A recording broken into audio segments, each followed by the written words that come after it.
Ты слушаешь Радио Мария.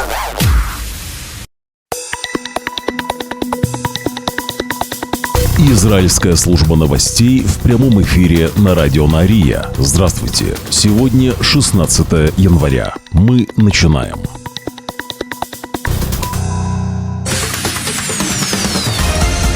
Главные новости Израиля.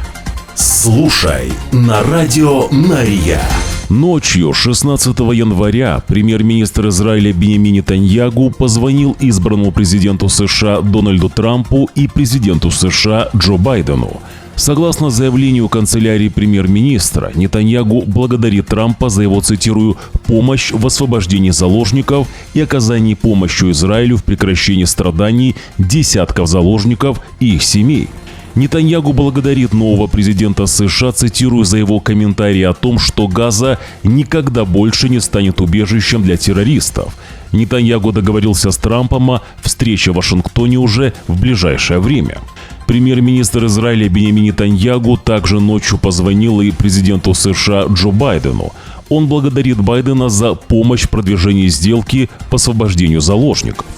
Заявление премьер-министра стало первым публичным подтверждением Нетаньягу о том, что Израиль принял соглашение о прекращении огня и освобождении заложников, заключенное при посредничестве США и Катара, которое, как ожидается, вступит в силу уже в ближайшее воскресенье.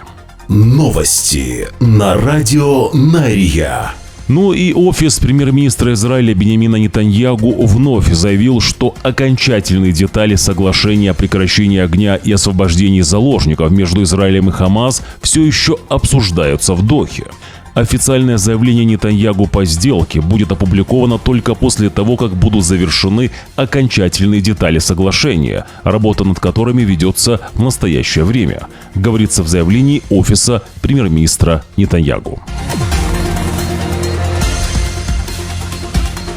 В это же время жители Тель-Авива и Газы вышли на стихийные празднования. Они приветствуют принятие соглашения о прекращении огня между Израилем и Хамас. На кадрах, которые распространило агентство Reuters, плачущие израильтяне, которые рады скорому возвращению заложников, а также жители Газы, устроившие празднования с песнями и танцами. Также перемирие празднуют и Хамас. Вооруженные отряды террористов Хамас снова появились на улицах Газы, выйдя из тоннелей, где они прятались с октября 2023 года. Далее видео без комментариев. Видеоверсия наших новостей на YouTube-канале Радио Мария. Смотрите прямо сейчас.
Главные новости Израиля.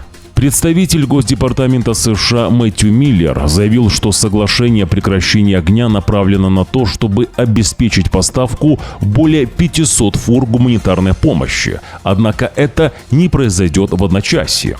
Прекращение огня также, цитирую, откроет реальное решение вопроса распределения гуманитарной помощи в Газе, которое было омрачено мародерством из-за развала правопорядка и безопасности в секторе Газа в условиях войны. Миллер сказал на брифинге, что США работают с гуманитарными организациями, чтобы они были готовы увеличить объем помощи после вступления в силу режима прекращения огня уже в ближайшее воскресенье. И новые подробности соглашения о прекращении огня и освобождении заложников. Первый, начальный, 6-недельный этап предусматривает постепенный вывод сил Цаля из центральной части сектора Газа и возвращение перемещенных палестинцев на север сектора Газа. Далее другие подробности соглашения. В секторе Газа прекращается огонь. Гражданским в Газе позволят вернуться на север региона, а израильские войска частично отступят. Соглашение обеспечивает отгрузку 600 фур с гуманитарной помощью каждый день в рамках соглашения, 50 из которых будут включать топливо, а 300 дойдут до северной части сектора Газа.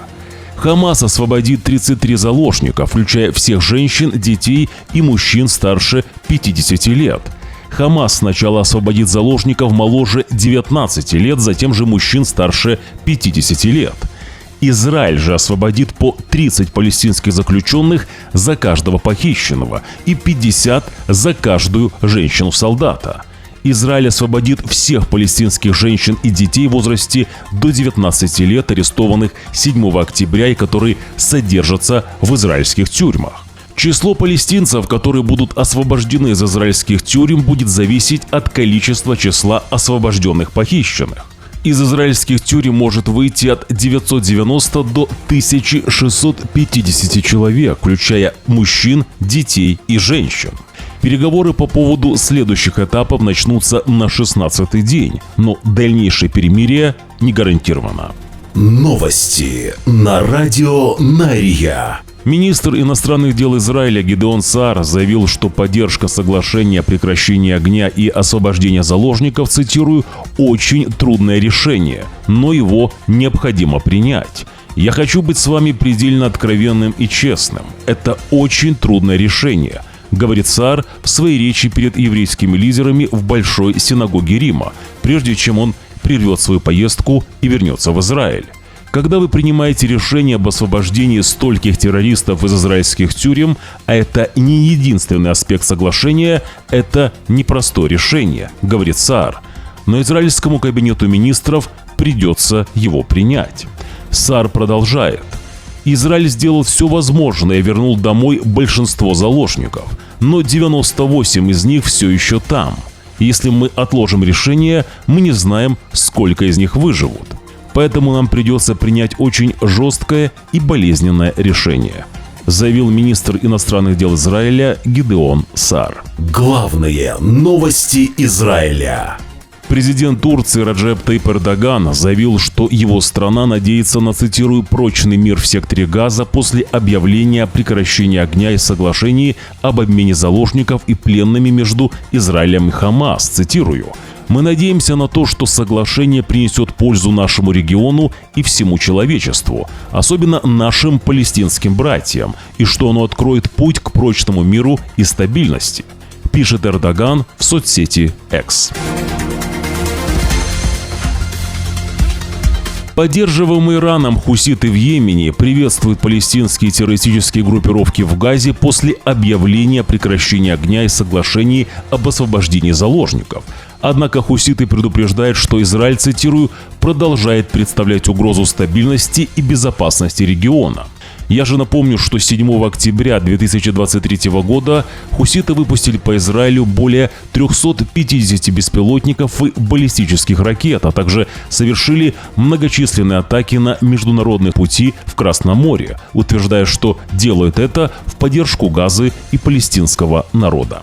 Новости на радио Нария. Главные новости Израиля. В Международном комитете Красного Креста заявили, что организация готова содействовать освобождению заложников из Газы и палестинских террористов из израильских тюрем, а также реализовать согласованное прекращение огня в секторе Газа. «Мы готовы содействовать любой операции по освобождению, согласованной сторонами, чтобы заложники и задержанные могли вернуться домой». Конец цитаты. Почему такую поддержку Красный Крест не оказывал нашим заложникам, когда они находились в плену в Газе и находятся сейчас в плену, не сообщается. Очередной пиар организации на судьбах наших людей, конечно же, новые финансовые влияния под эту сделку. Возможно, скоро мы узнаем, что вообще Красный Крест освободил всех наших заложников. Президент Франции Эммануэль Макрон заявил, что после соглашения о прекращении огня между Израилем и Хамас должно последовать политическое решение для прекращения конфликта в секторе Газа. Соглашение должно соблюдаться, заложники должны быть освобождены, жителям Газы оказана помощь. Политическое решение должно быть достигнуто, заявил Макрон. И мы получили новые кадры из Иудеи и Самарии. Палестинцы проходят маршем по улице, празднуя заключение сделки о прекращении огня между Израилем и Хамас, о котором было объявлено ранее. Некоторые скандируют Хамас в поддержку террористической группировки, в то время как другие выкрикивают имя Яхьи Синвара, бывшего лидера Хамас и организатора нападения на Израиль 7 октября 2023 года. В результате движение в некоторых районах было остановлено, но поблизости размещены силы безопасности палестинской администрации.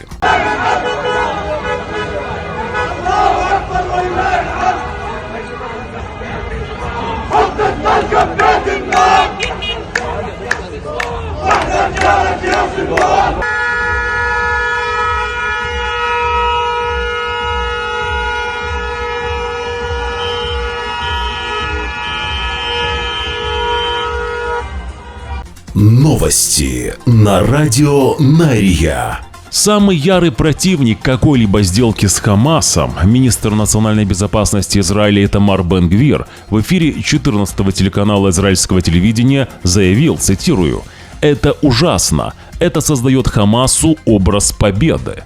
Что мы скажем родителям, потерявшим своих солдат, своих сыновей, которые воевали? Мы можем дождаться Трампа, остановить подачу гуманитарного топлива и сделать все, чтобы выиграть эту войну», сказал Итамар Бен-Гвир. В это же время министр финансов Израиля Бецалель Смотрич назвал сделку плохой и опасной, а также заявил, что молчать не будет, цитирую: «Ясным условием нашего пребывания в правительстве является абсолютная уверенность в возобновлении войны с большой силой и в новой конфигурации до полной победы над всеми ее составляющими», написал Смотрич и добавил, что мяч в руках премьер-министра. Бецалель Смотрич выступает против соглашения о прекращении огня и освобождении заложников, объявленного ранее, называя это все плохой и опасной сделкой для национальной безопасности государства Израиль. Наряду с огромной радостью и волнением от возвращения каждого похищенного человека, эта сделка сводит на нет многие достижения войны. Очевидным условием для нашего пребывания в правительстве является абсолютная уверенность в возвращении к полной, полномасштабной войне, до полной победы, что означает уничтожение террористической группировки Хамас, а также возвращение всех заложников домой. В течение последних 2 дней мы с премьер-министром вели напряженные переговоры по этому вопросу. Премьер-министр знает, каковы подробные требования нашей партии. Сейчас мяч в его руках, повторяет еще раз министр финансов Бецалель Смотрич. Новости на радио Нария. Бывший министр обороны Израиля Йоав Галланд приветствует соглашение о прекращении огня и освобождении заложников, заявляя, что, цитирую, что национальные интересы взяли верх над политическими интересами и что он поддерживает правительство в принятии правильного решения. Спасибо уходящей администрации США и новому президенту Дональду Трампу за то, что они оказали давление на все стороны и обеспечили соглашение об освобождении заложников, которые удерживаются Хамас в секторе Газа. Государство Израиль привержено возвращению всех заложников домой, говорит Галланд. Мы должны продолжить принимать все необходимые меры для скорейшего выполнения этой миссии. Я даю дань уважения тем, кто заплатил цену, чтобы сделать это соглашение возможным. Нашим мужественным солдатам, раненым и павшим героям, которые яростно сражались с жестоким врагом и создали необходимые условия для возвращения нашего народа домой, заявил бывший министр обороны Йоав Галлант. Президент Израиля Ицхак Герцог отмечает, что многие элементы соглашения об освобождении заложников и прекращении огня, включая освобождение террористов из израильских тюрем, непросты для нашей страны, но необходимы. Эта сделка, когда она будет полностью реализована, принесет с собой очень болезненные, сложные и мучительные моменты, говорит Герцог. Я уважаю, глубоко сопереживая страхам и боли, которые вызывает эта сделка. Герцог говорит, что на протяжении более чем года боевых действий в Газе мы создали момент возможности. Мы должны им воспользоваться. Новости на радио Нария. Десятки демонстрантов, протестующих против недавно подписанного соглашения с Хамас об освобождении заложников и прекращении огня в секторе Газа, прошлым вечером блокировали движение на въезде в Иерусалим. Полиция пыталась оттеснить протестующих, но безуспешно. Демонстранты скандировали «завоевание», «изгнание», «заселение», имея в виду сектор Газа. Напомню, что вернулся официальный телеграм-канал «Радио Нария». Там мы публикуем то, что не пропускает YouTube. Ссылку на наш телеграм-канал мы оставим в первом закрепленном комментарии под этим видео. Подпишитесь уже сейчас. Также отсканируйте своим телефоном QR-код на экранах. Так вы сразу попадете в наш телеграм-канал. Найти телеграм-канал «Радио Нария» можно и в поиске Telegram. Напишите «Радио Нария» латинскими буквами. Новости на радио Нария. Нам нужна ваша поддержка. 80% зрителей видеоверсии наших новостей на YouTube-канале «Радио Нария» смотрят наши новости без подписки. Ваша подписка на канал «Радио Нария» поможет развитию нашей радиостанции. Нажмите уже сейчас на кнопку «Подписаться». Также нажмите на палец вверх под этим видео, если видео вам понравилось, или же на палец вниз, если видео не понравилось. Оставьте свой комментарий. Благодарность и нашим спонсорам. Их имена сейчас на ваших экранах. Израильская служба новостей желает вам хорошего дня. Уже завтра, в пятницу, 17 января, в 6 часов утра по Иерусалиму, мы снова в прямом эфире. Вы должны знать правду. До встречи.